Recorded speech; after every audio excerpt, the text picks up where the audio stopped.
Provide करने के क्रम में रिलायंस ऊपर था। हालांकि रिलायंस हल्का सा ऊपर से बाजार के साथ ट्रिम हुआ है, बट स्टिल आज इसने इंट्राडे में अपने 200-डे एक्सपोनेंशियल एवरेज को एक बार क्रॉस करने की कोशिश की थी। और देखिए एजीएम्स के बाद से, शुक्रवार के बाद, उस एजीएम के आउटकम्स के बाद ही अगर आप देखेंगे स्टॉक काफी हरकत पर रहा भी है। एक बार बात करते हैं जो हाउस व्यूज थे तमाम रिलायंस इंडस्ट्रीज, उनको टटोलते हैं, फिर एक टेक्निकल सेटअप और सेटअप पर चर्चा करेंगे। श्रेया, वो सारी रिपोर्ट्स का एक बार फिर से उल्लेख कीजिएगा और जिन जिन पे जो टारगेट्स थे वही बताइएगा।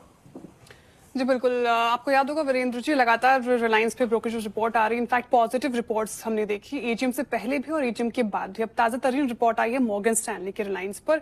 ओवरवेट है वो भी और अच्छा खासा टारगेट प्राइस बढ़ाते हैं। 1701 रुपए प्रति शेयर का टारगेट प्राइस रख दिया उन्होंने, यानी कि जिस प्राइस पर भी ये ट्रेड कर रहा है उससे अगर आप देखें तो 23% का अपसाइड पोटेंशियल रिलायंस में मॉर्गन स्टैनली को नजर आ रहा है। क्या अच्छा लग रहा है तो मॉर्गन स्टैनली ऐसा मान के चल रहे हैं कि रिलायंस दो थीम्स पे दौड़ेगी, एक है एंटी इन्वोल्यूशन और दूसरा है AI.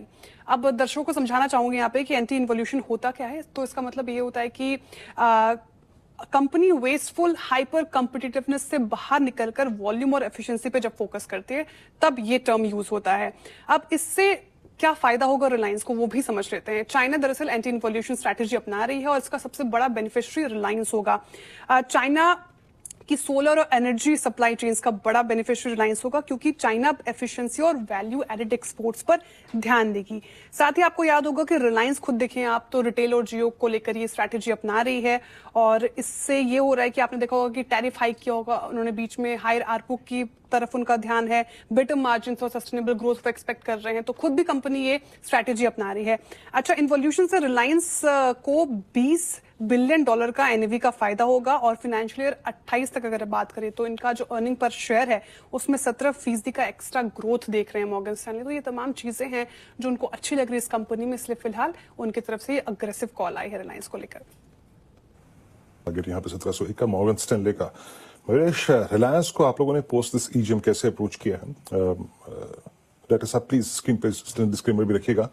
But at 1366 higher level से करीब 200 रुपए का रिट्रेसमेंट, इनफैक्ट रिलायंस पर भी और जियो पे दोनों पे आपका टेक इस वक्त?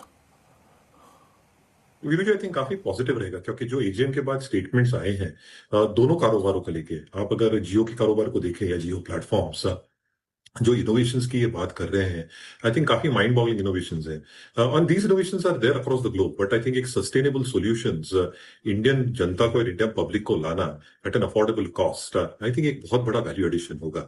हमें ये भी नहीं भूलना चाहिए कि आई थिंक जो डेटा कंजम्पशन के ट्रेंड्स हैं भारतवर्ष में, I think every passing day, every passing month, every passing quarter बढ़ते ही जा रहे हैं और इसलिए आई थिंक जो आरपू इंक्रीजेस हमने अब तक देखे हैं इसमें और भी इजाफा होने वाला है। शायद जो एंट्री लेवल पैक्स जैसे दो बड़े ऑपरेटर्स ने शिफ्ट किए हैं टुवर्ड्स 299 रुपीज, एक टेस्टिमनी होगी कि I think they are serious in terms of probably ensuring कि जो रेवेन्यू शेयर है अभी ये वो प्रोटेक्ट करे।